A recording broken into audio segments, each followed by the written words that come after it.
ဒီနေ့ကျမအနေနဲ့စမြူးမှာကို upload တင်ထားတဲ့သချင်းကို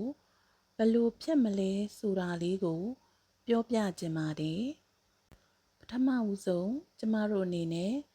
စမြူး website ကိုကျမတို့ login ဝင်ရပါမယ်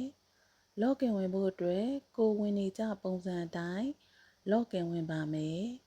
login ဝင်ပြီးသွားတဲ့အချိန်မှာကျမတို့အနေနဲ့ desktop site ဆိုတာလေးကိုရွေးပေးရပါမယ်။ဘာဖြစ်လို့ဒီ desktop site ကိုရွေးပေးရတာလဲဆိုတော့ကျမတို့ကဖုန်းနဲ့သုံးပြီးတော့စမြူး website ကိုဝင်တာဖြစ်လို့ပါ website ထဲရောက်ပြီဆိုတာနဲ့ကိုယ့်ရဲ့ profile ဆိုတာလေးကိုနှိပ်ပေးပါ profile ကိုနှိပ်ပြီးသွားလို့ရှိရင်ကျမတို့ဒီ sound ဆိုတာကိုမြင်ရပါမယ်အဲ့ဒီ sound ကိုနှိပ်ပြီးတဲ့အခါမှာကျမတို့ကိုဖြတ်ချင်တဲ့သချင်းကိုရွေးလိုက်ပါမယ်ကျမကတော့ Google Chrome ကိုသုံးထားတာမလို့ကိုဖြတ်ချင်တဲ့သချင်းကိုတစ်ချက်ကလေးကြာကြာလေးနှိပ်ထားပေးပြီးတော့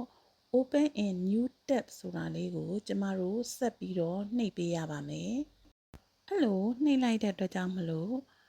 ဒီသချင်းကတခြား page တစ်ခုမှာသွားပေါ်မှာပေါ့နော်အဲ့တော့ကျမတို့ကနောက် page ကိုပြောင်းမယ်အဲ့ဒီမှာ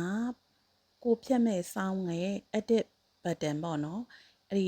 အခုအသေးပုံလေးပြထားတဲ့နေရာလေးကိုကျမတို့နှိပ်မယ်အဲ့ဒီလိုနှိပ်လိုက်ပြီဆိုလို့ရှိရင်သူကသချင်းကို edit လုပ်မှာလားဒါမှမဟုတ် delete sound လားဆိုပြီးတော့သူကမေးပါလိမ့်မယ်ဒီနေရာမှာတချင်း edit လုပ်ချင်တဲ့သူတွေဆိုလို့ရှိရင်တော့ edit button လေးကိုနှိပ်ပြီးတော့ကိုပြင်ချင်တဲ့အပိုင်းလေးတွေကိုပြင်လို့ရပါတယ်ဒါပေမဲ့ကျမတို့ကတချင်းကိုဖြတ်မယ်ဆိုတဲ့အခါကျတော့ delete sound ဆိုတာလေးကိုနှိပ်ပါမယ်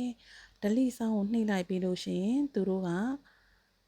your sound will be deleted from your profile and the sound box ဆိုပြီးတော့ notification လေးပေါ်လာပါမယ်အဲ့ဒီမှာကျမတို့က delete sound ကိုဆက်နှိပ်မယ်ဆိုလို့ရှိရင်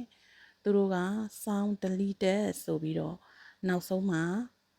တချင်းဖြတ်လိုက်ပြီးဆိုတဲ့အကြောင်းကိုပြောပြသွားမှာဖြစ်ပါတယ်